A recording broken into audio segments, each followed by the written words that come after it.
Good evening. My name is Lance Jackson, and I'm here to introduce Justin.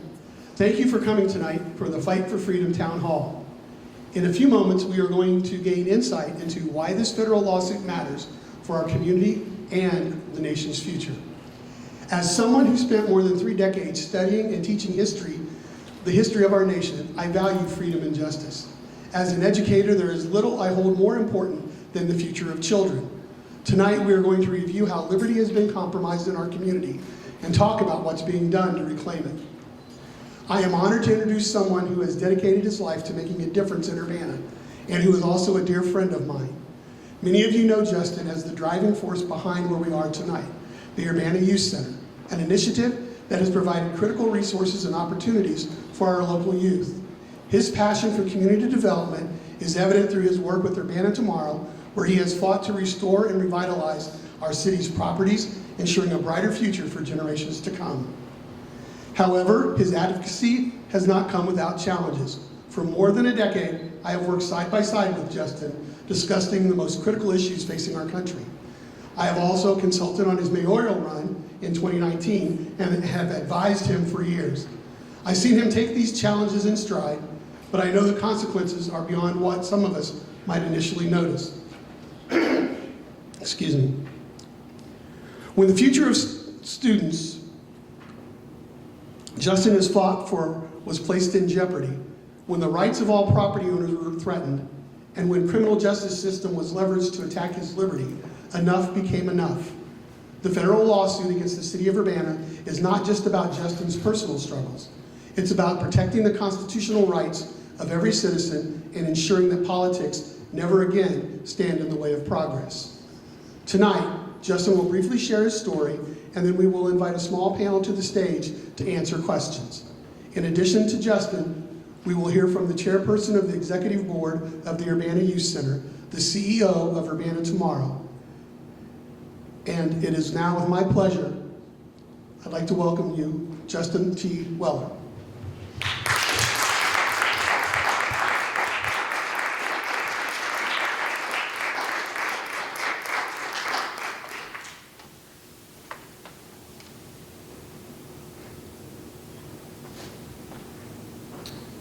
Well, you turned it off on me, Lance. Okay. Thank you for being here tonight. I'm going to run you through a couple of things. Looks like this should have come up here when Lance introduced me, but we'll move on from that and talk about why we're here.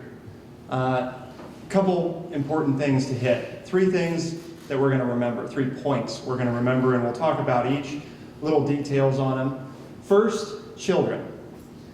The whole theme of this, right, is that what's happened is bigger than me, it's bigger than any single person, and when we allow rights and freedoms of any one person to be violated, our own rights and freedoms are also then in jeopardy.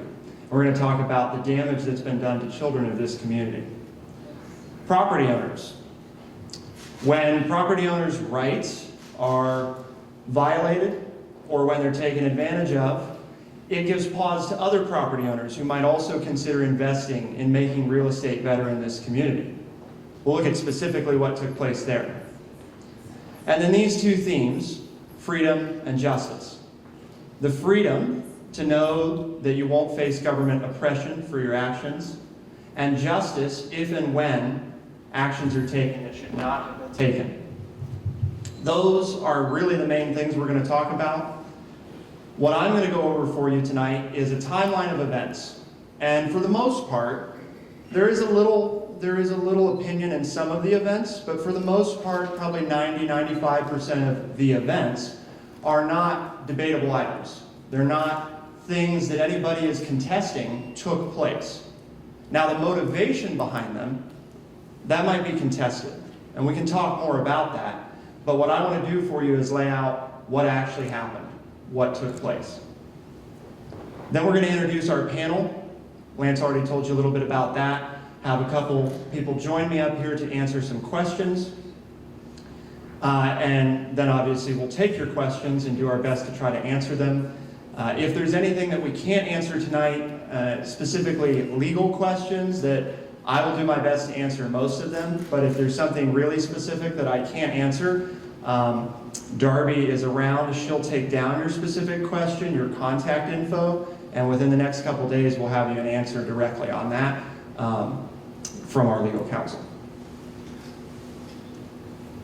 So what we're looking at is basically a history of events from 2018 through 2024, basically up to present day. We'll add some filler in there. Not all of these events are directly inside of the lawsuit itself, but I'm telling you about a lot of them because they do add context and background to better understand the specific events that are part of the legal action. So starting in 2018, and this is really where the story begins most concisely. I had moved back to Urbana full-time in late 2017 and was looking for ways to get more involved in my local community again, hopefully be part of making things better. And at the time, I was running basically full-time a media company. So naturally, what I thought the thing to do is go hear from the people that are making a lot of the decisions, the mayor, city council, etc., go to council meetings and see what can be learned from those events. So the dedication to community betterment was kind of the starting point there. And upon going to these council meetings, one thing that was observed is like, hey, there's a lot of information here, a lot of things happening that maybe a lot of people out in the community aren't aware of. I'm certainly not aware of them, and I'm kind of trying to pay attention, but we all know if you just rely on Facebook, you're going to be disappointed. You're here and you're seeing this stuff in the council meetings, but people don't have access to recordings the way they used to back in 2018. The only option is to physically come to the meeting and listen. So we did a survey. We looked at, would the community be interested in having access to these things? We found that the answer was overwhelmingly yes, and that led to a communication proposal that we presented to City Council. So specifically, what we did is we surveyed about 200 people in the City of Urbana, and it was completely random. There was no decision on who we went to. And we found that over 80% of folks favored having access to council meetings again, the recordings, at least audio, preferably video as well. And then we proceeded to say, okay, well, that's great they want access, but how do we solve that, right? So we proposed a specific solution that would allow us to solve it. And then the last thing, and this is the one where anybody that's spent any time in government or around government knows, the next question that should come up is, okay, we've identified the problem, we've identified the solution, what's it cost? And how do we pay for it? Well, the good news is we had answers for both of those items as well. As part of the survey, we had asked people, would you support basically a communications utility to be able to also fund access to these meetings? And again, not surprisingly, it was a very small amount. Overwhelmingly, the answer was yes. So my thought had been, if we show up and we share with our government, we've identified a problem, we have the proposed solution, we know how to pay for it, and we have the people's support to pay for it this way, you have a ready-made, easy-to-go, nice win. Unfortunately, the answer to that was no. And that's important background to understanding a big part of the reason that I ended up running for mayor, as many of you know. The campaign for mayor covered a lot of things. We're not going to go into all of those by any means. The big thing, and this is of course one of the legal items where the case really kicks off, is yard signs being removed or destroyed by the city. Details here, right? Some of you may remember the yard sign gate that took place and the debate about how far in advance of an election yard signs can be placed out and where yard signs can be placed. Specifically what we're talking about here, because we don't want to get too into the weeds on the components that aren't relevant to what we're discussing. Yard signs placed in the public right-of-way. You can't do this. It's not allowed. You're really not supposed to place anything in the public right-of-way with very few exceptions and special permission in advance. This isn't a secret, it's not unknown. Well, we had some good meaning supporters who didn't know this and who had placed their yard signs in the public right-of-way. City ordinance says you can't do that, and the city has the right to mediate that solution. The thing that we took issue with is not the city's right to correct that situation. It should be corrected. It's a rule, very simple. It's the way in which it was chosen to be corrected. So rather than, say, reach out to the homeowners and say, hey, you know, this isn't the right of way, you got to move it in the next day or two or we have to come take it. That's not what took place. You just go out, take the yard sign, take it to City Hall. Then we have supporters calling us saying, somebody took my sign. Was it stolen? I don't know what went on. No communication, right, to the people that these signs were taken from. The bigger thing, even bigger than that, is the destruction of property. Upon picking up the signs, different members of my campaign observed that we got a whole bunch of signs back that are damaged and no longer able to be used. Bent up, scratched, the stakes torn to bits, you know. And I don't know if any of you have ever bought yard signs, but you know that they're not cheap. And when you're talking not one or two, but 20, 30 yard signs, that gets to be a lot of money. And really, it's not the amount of money so much as the principle of the matter, right? If you're going to take action that you're entitled to take, nowhere in the code does it give you the right to destroy or damage this property as part of that process. It's just not allowed. The particular item that we also take issue with here is the equal application of the law. And this is a theme throughout. The 14th Amendment guarantees all of us equal protection under the law, specifically as it pertains to how governments apply that law. You'll note here a yard sign found in the public right-of-way on Scioto Street. It spent about 2 months in that location, never disturbed by the city, and evidently never asked to be moved, or if it was asked to be moved, it never was. This is one of many examples of yard signs, different campaigns over the years, of signs found readily in the public right-of-way. Not on some back street, not some place the city doesn't patrol, not some place people don't care, okay? But on main thoroughfares in our community. Signs, political signs, found in the public right-of-way, seemingly undisturbed, undamaged, unmoved. Either the city doesn't care, or the city recognized that what it did in 2019 was inappropriate, illegal, and decided no longer to do that. So we talked about the yard signs, narrow loss, 250 votes. We move on to 2020. A decision, right, when you lose, you're either going to figure out another way to get involved or quit. I'm not usually one to quit, so we looked at, well, what can we do that doesn't necessarily require government involvement to make happen? And the youth center is what rose to the top of the list, both as the most important and also the most likely to be able to accomplish. So we spent 2020 working on how to get a youth center up and running. Found the location that we're sitting in tonight, and we're able to purchase it in late 2020, thanks in part to work from Mike Melvin and Terry Howell, who both helped make the purchase possible of the building to open the youth center.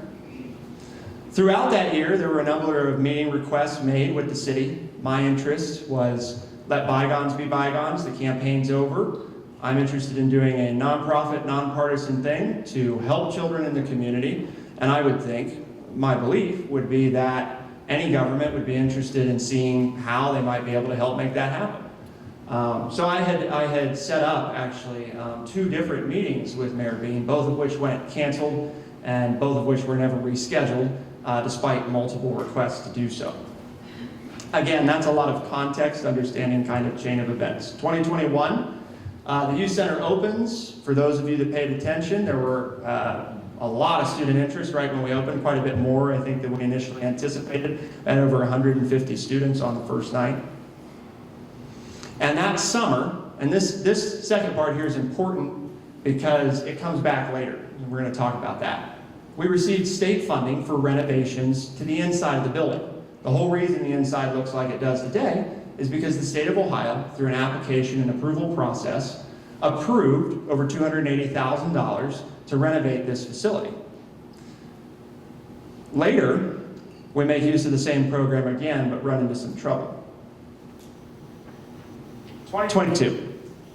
The company known as Urbana Tomorrow, which some of you may or may not be familiar with, the big blue building on the square, is starting its redevelopment efforts. We started really small. And the whole way this came about is I was coming to the youth center every day, and this house, catty corner from the youth center, you guys can see it when you go out, 207 West Market Street. It's a white house over here, 2 stories. It was condemned. It was in a terrible state, had been for many, many years. Lots of rodents living in it, lots of people going through it, abandoned, just in terrible condition. And not exactly the type of thing that you want a couple hundred feet from the youth center facility where kids are walking by all the time. So that kicked off, the youth center is not going to be a property development company, but I got to figure out how to do something about this, because this can't be that close to the youth center as this unsafe, uncouth place. So that's kind of began the journey of buying real estate, and that's also where the next roadblocks were run into. So some of you may know there's a lot of different zoning codes, and I won't go into the super specifics here, but in this part of the city, not where we're at, but where that's at, because we're actually in different zoning districts, where 207 is at, single-family homes are an approved use, and multifamily homes are a conditional use, not a variance. You're not asking for an exception to the rule. You simply have to make sure, the way conditional use works, right, is you have to make sure you meet the conditions. And if you check the boxes on conditions, then theoretically, you should be approved. This house is big. It may not look like it from the street, but if you go inside, you'd find that it's several thousand square feet. And if it was fully redeveloped by a private developer, you'd be looking at a house that probably prices somewhere around $400,000. Again, if you know the real estate market on this street, it's going to be really difficult to move a house for $400,000 on this street once it's done. So our thought was, we'll make it multifamily housing, rent it. This is a way to get housing available for the city. That meant going to the Board of Zoning Appeals. Showed up to the first meeting, and some of you may know how this process works. There's a letter that goes out to anybody that's within a certain radius of the property so that they have the right to show up and be heard. I show up to the first meeting of the BZA. Nobody there in the audience except for myself and Councilwoman Audra Bean. That's it. That's all that showed up. And we present the proposal. There's some questions, a few things they'd like us to do. One of the questions was, neighborhood interest support, etc. And I said, well, there's nobody else here, so maybe they didn't get the letter, but I'm pretty sure they did, so they must not be that interested.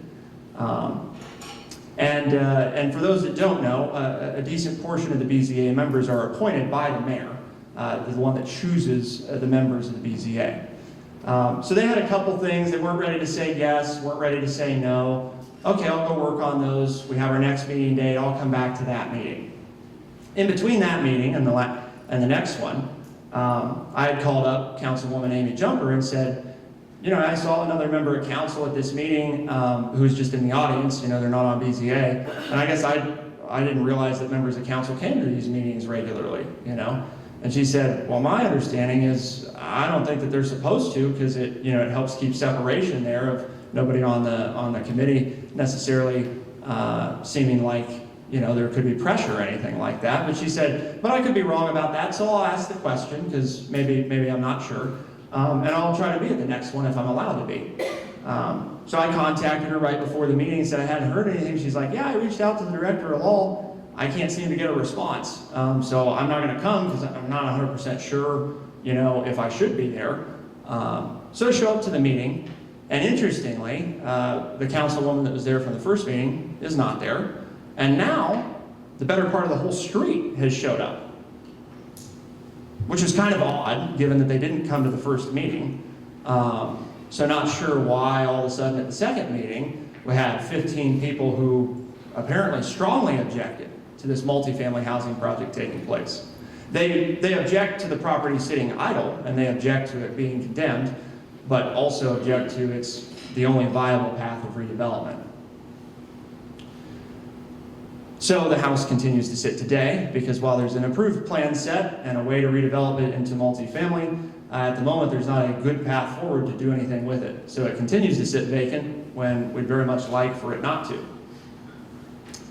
2022, securing support for the youth center's expansion.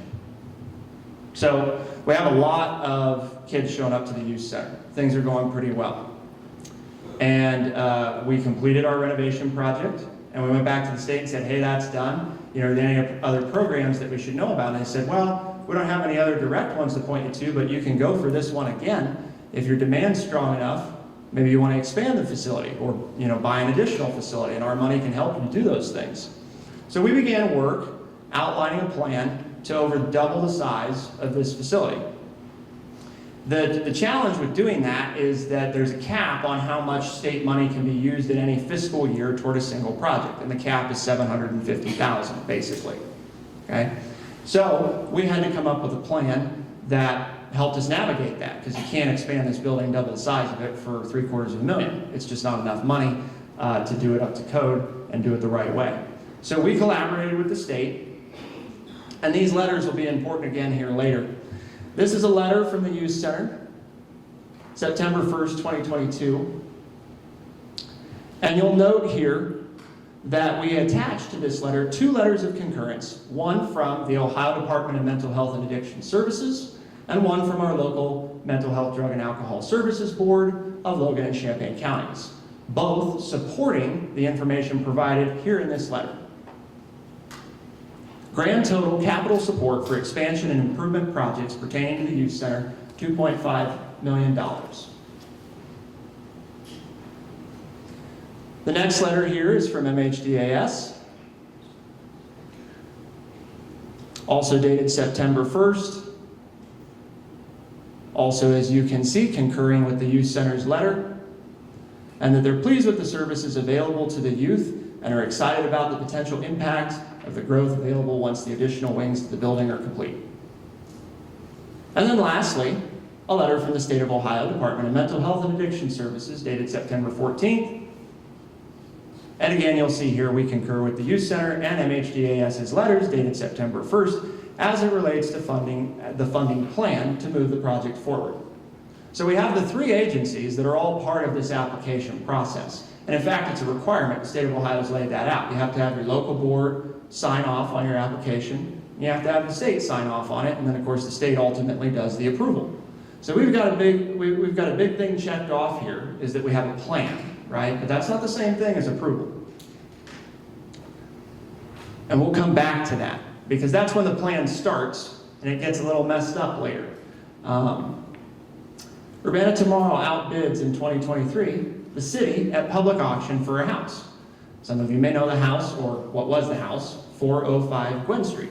It's not there anymore. The city demolishes the property after it was actively being renovated. Now, some details here. Here's approximately the condition when we found the property. Definitely not something that most of you would probably be excited to move into. But probably also not in imminent danger of collapse. And as you can see, it's marked condemned. One important thing about this notice, as you can see, is that it was posted in 2017. And at the time of this photo, right, we're in 2023.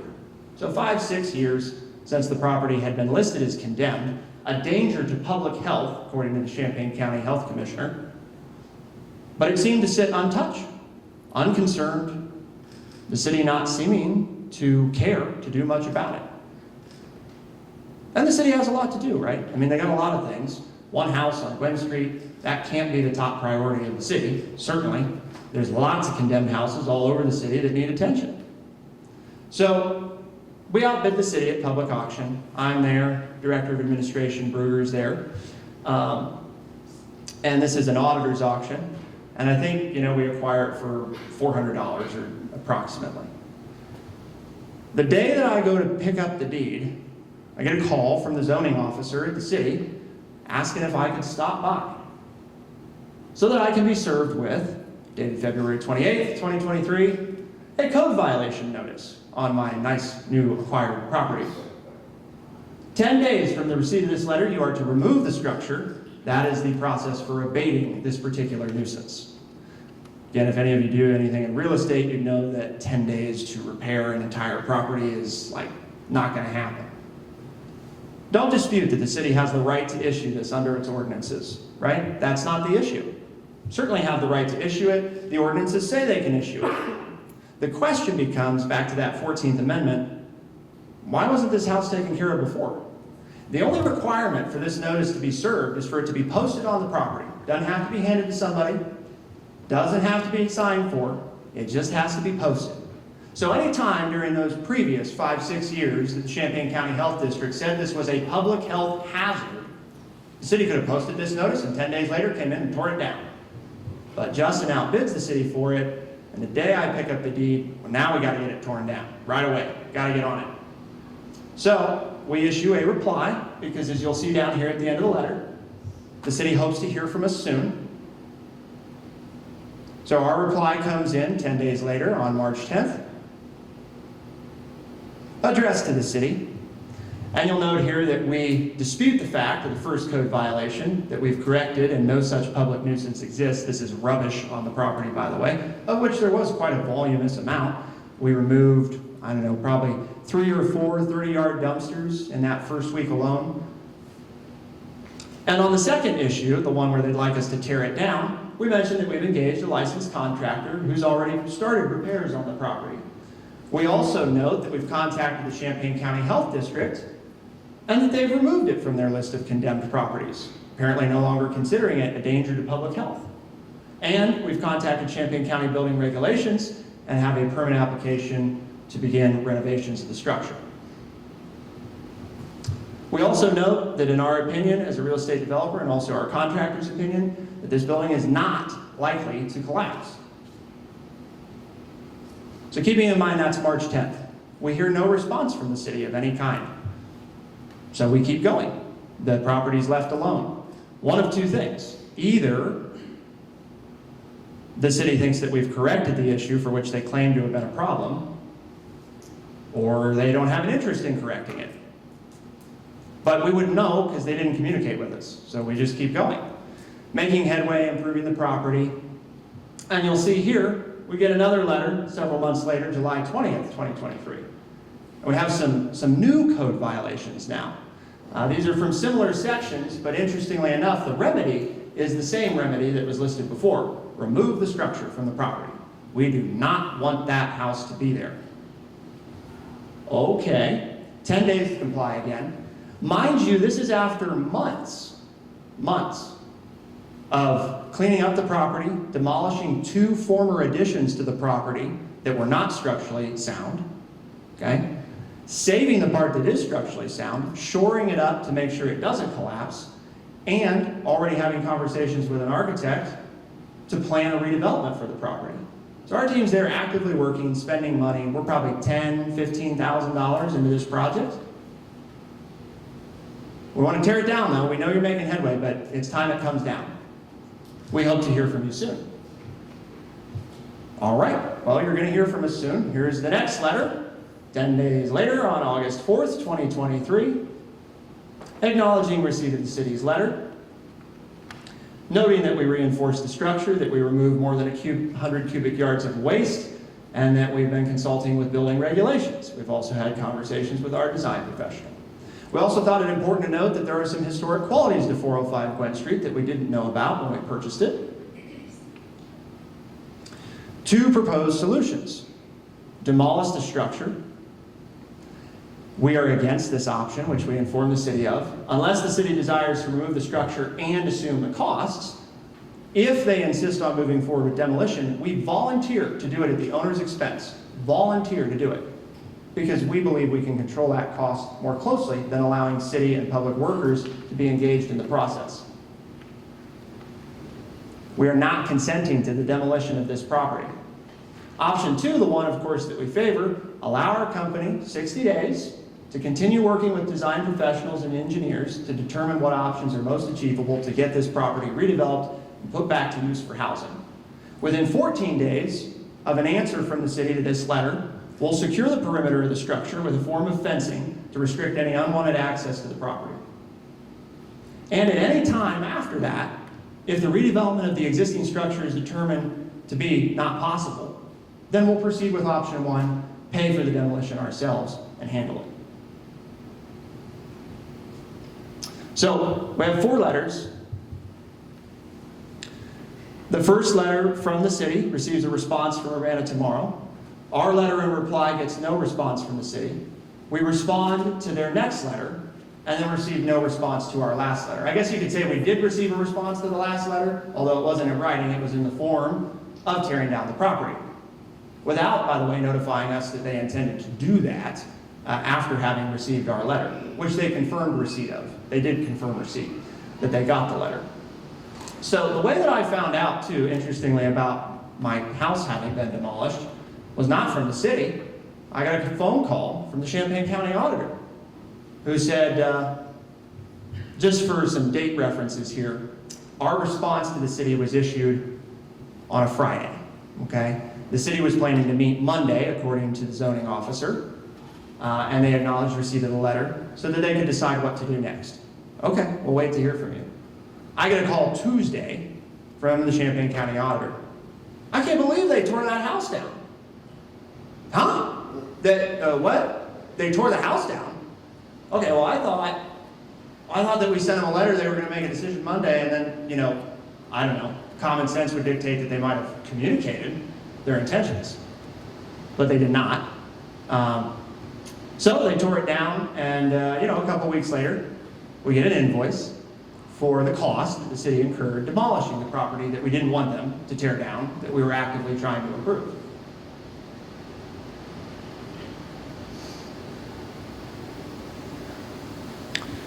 So also in 2023, big year, lots going on, youth center expansion funding is stopped. How? Well, you'll see from this Urbana Daily Citizen article that we hold a groundbreaking on July 26th of 2023. It's a nice article, certainly should read it, it has good information. This is quotes from the article. There's a note here that we requested financial support from the Champaign County Commissioners, local Department of Job and Family Services, Urbana City Schools, and the City of Urbana.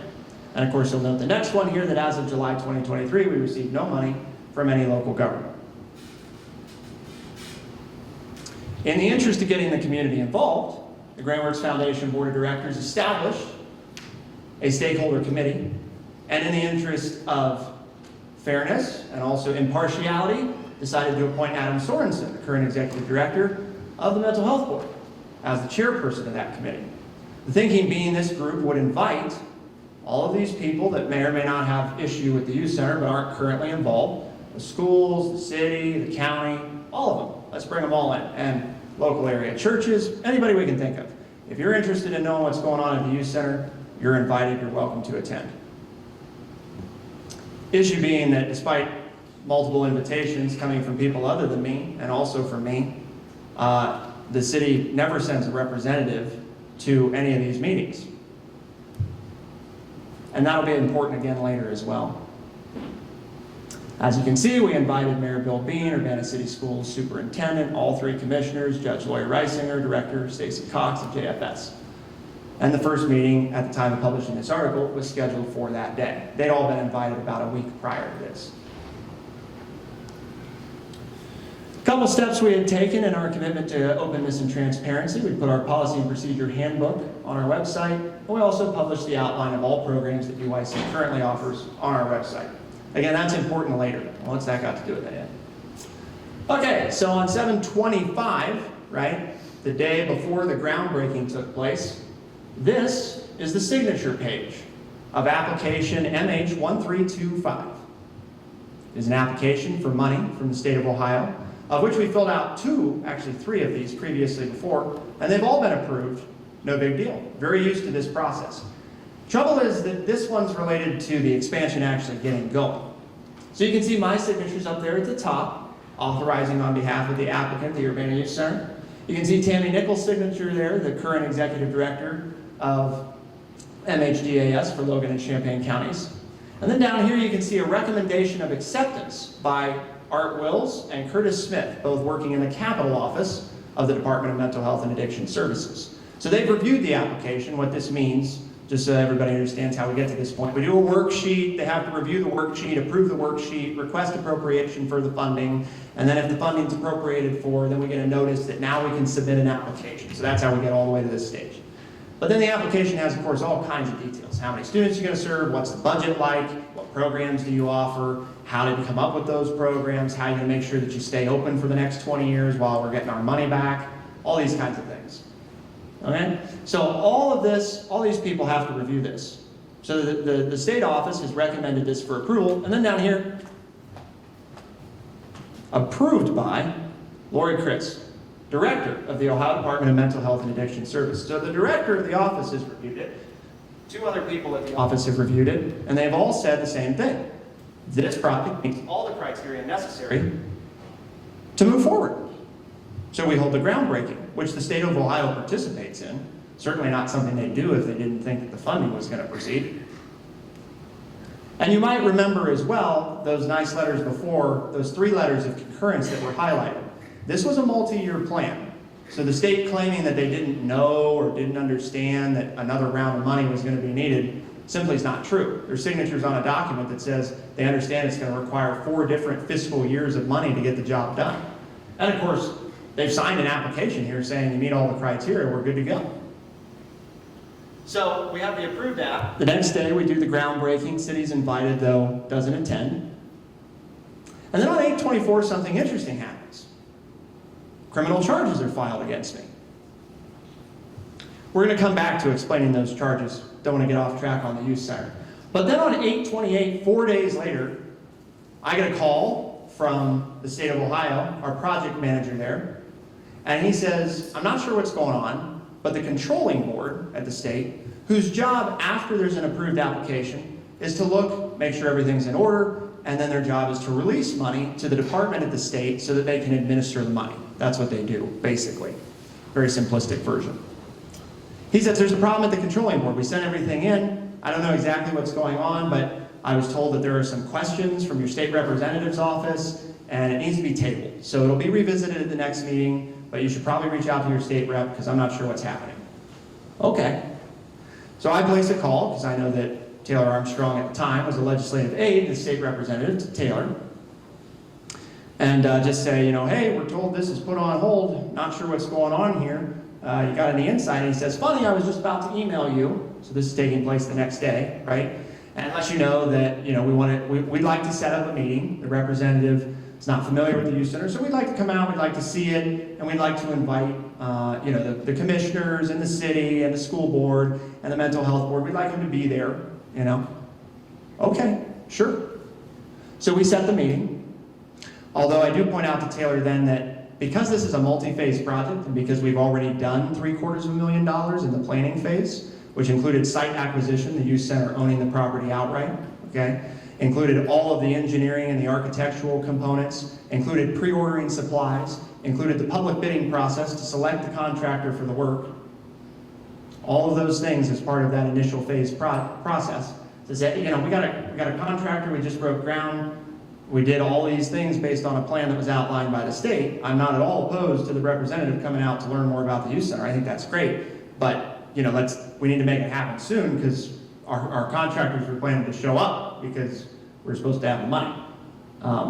Yeah, you know, we'll try to make it happen. 9/18, the meeting is held, so we're into September, and new requirements come about. We could go into a lot of detail about the meeting. It was a long meeting, about an hour and a half. Director of Administration for the city is there. 2 county commissioners are there. Nobody from the school showed up. And the Mental Health Board sends its new executive director, Adam Sorensen. So the meeting's held, and the conclusion of the meeting is basically, from the representative, you know, Adam, if you could just sign a letter that basically says that the Mental Health Board hasn't changed anything about that original application. It doesn't have to necessarily get full board approval. Just, you know, write something that says we've not voted any differently since we signed the application a year and a half ago. And if the board, you know, does something in the future, we'll let you know. That's what I need, really, you know. So, okay, well, that's not too hard. Adam, we talked about it in the meeting. State rep plans to come back next week. He says, I'll be back next Thursday in the afternoon. I'll see it when the kids are here. Hopefully Adam can have the letter by then. Adam says, you know, I'll probably have to run it by a couple executive committee members at the mental health board, make sure everything's good. Easy enough. Issue being that when I follow up with Adam, for some reason now we think the whole board needs to vote on it.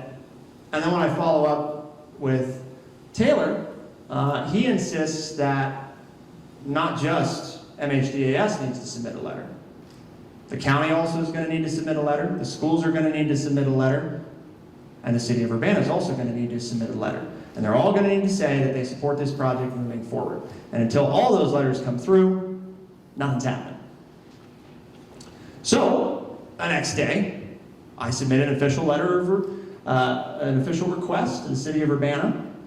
Kerry was at the meeting, so of course I thank him for being there and say, you know, this is an official request, and that no financial assistance is needed. We're not asking for money. We're not asking you to do anything other than put on a piece of paper that $2.5 million coming to your city to help some kids sounds like a good idea. That's it. That's what we need from you. So Kerry sends a reply, appreciates being in the meeting, and he shares that he's unclear on the services provided by the youth center. Which again, I find a little bizarre because, you know, this is 2023, the youth center opened in 2021. There's been, I don't know, 4 or 5 newspaper articles about it. There's a website. As I mentioned before in that other document, in the invitation that went out to people, it was noted that the youth center has its policy and procedure handbook available on the website, right? So the whole thing, like if you want to read how we operate, there's 60 pages about how we operate there.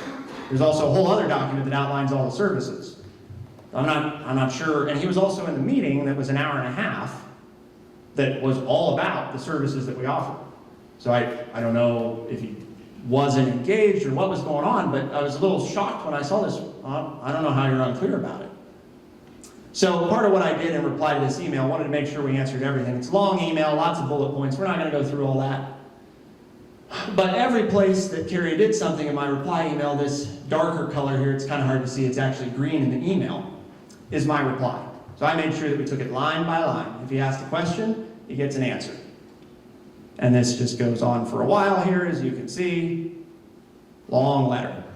At the end of his original email, though, he says, if you're willing to provide answers to these questions, which you can see were provided above, we'd be happy to revisit your request.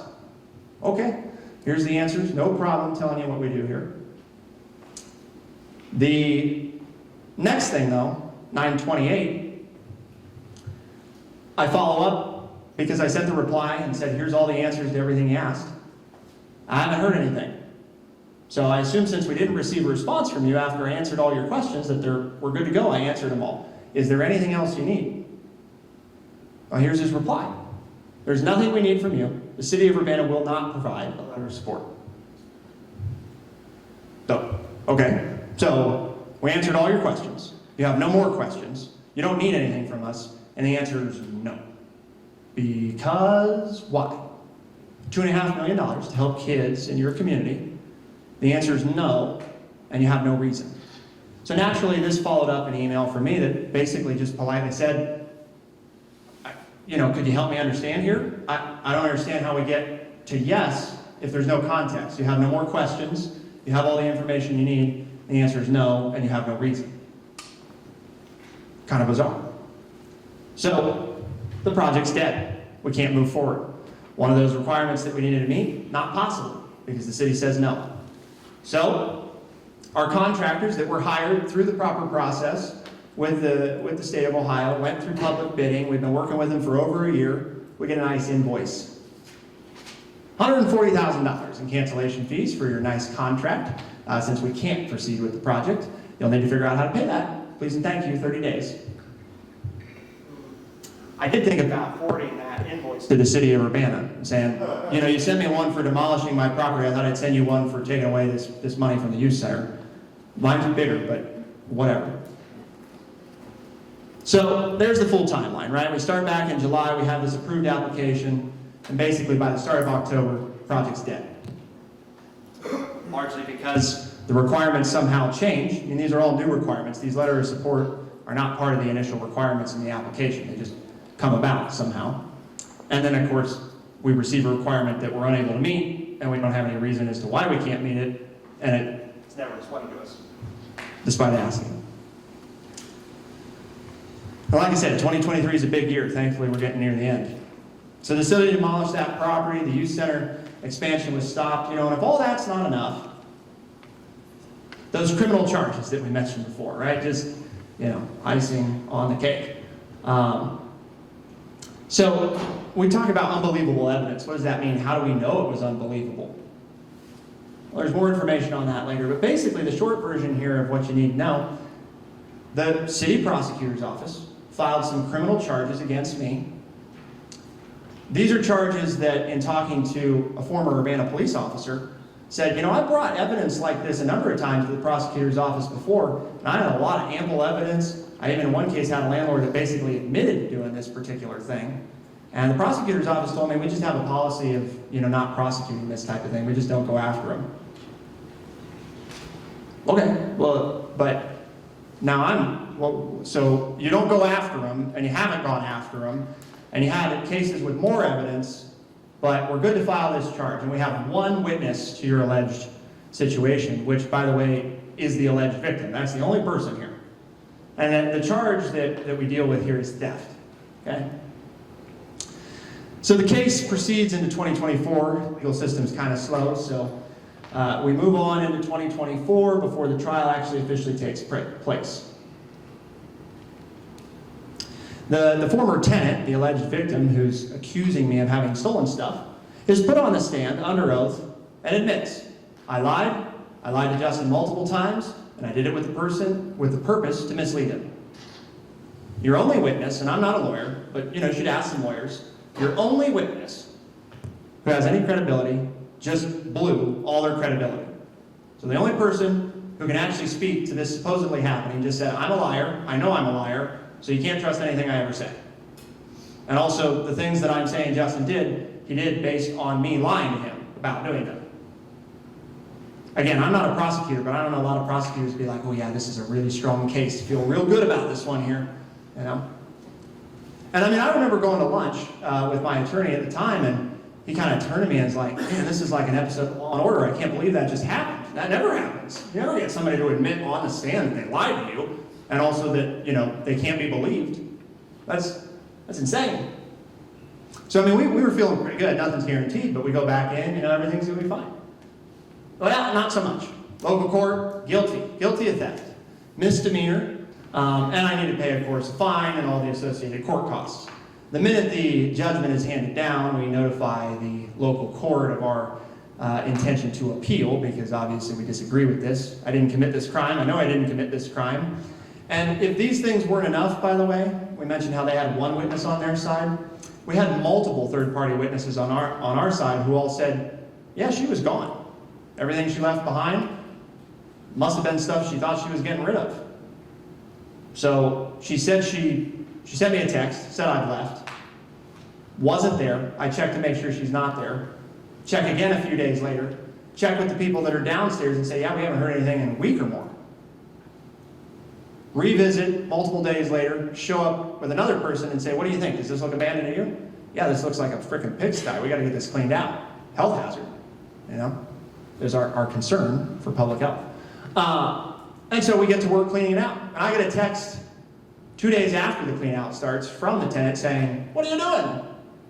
Why are you cleaning out my stuff? Because you don't live here anymore. And you told me you don't live here anymore. But somehow, a prosecutor in this city and a judge in this city thought that, yep, that makes sense. This is how we convict people. The State of Ohio Appeals Court overturned that lower court ruling. You'll notice here's their decision. And their conclusion, that the trial court's decision was against the manifest weight of the evidence and did not support the criminal offense of theft. The trial court's judgment will be reversed. This was a unanimous decision, by the way, of the appeals court, 3-0, so there's no dissenting opinion, no other side to read. And for those, again, that are interested in, you know, reading up more on the law, the manifest weight component here is real important. It's about the most severe thing the court can say. We say that if all the evidence you presented was believed to be true, if a reasonable person would look at all this evidence and say, yep, it looks like they did it, then you have enough evidence. But if any reasonable person would look at that evidence and say, you can't believe this, not beyond a reasonable doubt, this person's nuts, then it's against the manifest weight, or the other way to put that, the believability of the evidence. It's unbelievable. That's basically what this says. A 3-judge panel, by the way, I would note that at least 2 of the 3 are Republicans, I'll say, we've read the whole transcript from the court case, we've looked at all the evidence on both sides, and it is unbelievable, unbelievable that you could have committed this crime. But somehow, a prosecutor who has no history of prosecuting these types of crimes decides that it's possible to prosecute this, and then, by the way, recuses himself a few days after filing it, brings in a third-party prosecutor, sticks him with the job of doing it. Interesting the way that works. You can file it, but you're not going to hear the case. You appoint somebody else to take care of it for you. And somehow a local court finds you guilty of that. But the state says, no way, not happening. $20,000 to defend myself against a crime I know I didn't commit, that other people know I didn't commit, that other people testified to I didn't commit, that a person who admitted to lying said, yeah, I misled him on purpose. I even lied about being in a mental institution to him to try to get sympathy. And I would point out that, again, I didn't get a check from the city for $20,000 for having to put up with dealing with a crime that nobody gets convicted of in this city. But I have to pay for it. I have to pay for the defense for something that the state says, it's unbelievable. It's unbelievable. At this point, I received advice from local legal counsel that, I don't know where this stops. I don't know where it's going to stop, because they obviously are not interested in you doing things, If you want to go away and be quiet, or preferably leave altogether, then that's probably an option. But the only other option is to tell them that enough's enough, you're done with this, You're not going to let your First Amendment rights, your 14th Amendment rights, your rights under state and common law continue to be violated and the law being used against you this way. So I asked Taylor Armstrong for a meeting. I've consulted with a third-party attorney at this point, and I let Taylor know that I'm planning to file a federal lawsuit in court. However, I'd like to know from Taylor if he thinks we can figure out a way to avoid this. Can we get back to some kind of amicable relationship here with you and what the youth center funding did and the city? Is there any way to, avoid this? Because nobody wants a federal lawsuit. That's no fun. Very expensive. Meeting ends. Taylor's pretty upset. And as he exits the door, his quote to me is, Justin, I really think you got to be careful here, because if you proceed with this, you'll be the one that ends up 6 feet under when this is all over. You interpret that however you want, facetious, whatever. I don't know. I was taught that you don't threaten people's lives, It's not something you joke about, usually. So, a few weeks later, before we can file the suit, Urbana police show up here at the youth center. We have a search warrant that we'd like to serve you with. And we'd like to take your phone, tablet, laptop. We'd like to take these things, please. We need them now. Mind you that they waited to tell me about the search warrant until after they asked me to show up at the youth center, and then waited another hour questioning me before deciding to let us know that there was a search warrant. Thankfully, I had the good sense before coming to call my lawyer, who was thankfully in the office, and say, could you show up? Because this, I don't know, this seems odd. I don't know what they want me for, but they call me from, a private number, and we show up, so I show up, they take all that stuff. To date, no charges have been brought. We asked for them to unseal the affidavit that they used to get this search warrant. Refused. So can't defend myself against things that I don't know what I'm being accused of. And Urbana Police Department is still in possession of these items. So I get to buy a new phone, new tablet, new laptop. 2018 to 2024. There's a lot of detail in here. If you go to freedomforurbana.com, you'll find over 137 pages of legal filings listed on the website. So if you think this wasn't in-depth enough, there's plenty of reading to do. That's from both sides, by the way. The federal court system charges you to access publicly accessible documents, so we thought we'd make them available on the website for free. So if you're interested in reading them, you're welcome to. The only things not listed on the website are procedural things like this attorney representing this person, things that nobody really wants to read, and they don't have any material substance to the case.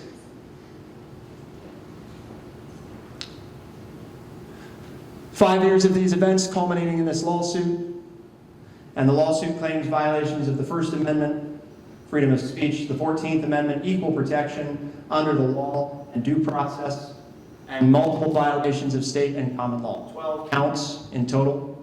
Some of the state and common law claims involve conspiracy to deprive a citizen of their rights, and trespassing, and a number of other items. And again, you're welcome to read the lawsuit, but that brings us to today, which is a very expensive lawsuit that is sitting in federal court. Has plaintiffs of the City of Urbana, Director of Administration Kerry Brugger, Mayor Bill Bean, Councilwoman Audra Bean, and Taylor Armstrong, who was a state legislative aide, who is currently a member of the Urbana City School Board, and who is also now serving as a worker in a U.S. Senator's office. Of course, the city's bill is paid for by their insurance, and Taylor is being defended by the State of Ohio Attorney General's office, which has been a little confusing to me because he didn't work for the city until, or for the state rep until, I don't know, 2022, 2023. So there are things that he's alleging to have done wrong, but the state taxpayers, all of us, are paying for his defense for these things he supposedly did before he worked for the state. So why this case? We talked about him before, freedom and justice. Freedom, protecting the rights that were guaranteed. Justice, correcting those wrongs. And why are we doing it? Yes, for me, of course. I mean, you can add up, I've had to spend quite a bit of money here. Quite a bit of money that I don't think most people in this community ever have to spend for doing similar situated activities, which is, by the way, sort of the definition of the equal protection thing. Businesses, right? Children impacted, no youth center expansion. So we can't help more kids, we can't offer more programming. Businesses, well, we tear down houses that are being renovated, we don't reply to letters we receive from developers. I don't know, that doesn't instill a lot of confidence. And then all citizens. There's lots of variations of this, right? But it's back to what we said before. The violations of the rights of any one of us is a violation on the rights of all of us. We shed tyranny in this country 250 years ago. People don't think they're tyrants. They almost never think that. But if you look up the definition of tyranny, it is the unequal application of power, or the subjective application of it, i.e., using the law or manipulating the law to target certain people that you don't like. That's why we're here.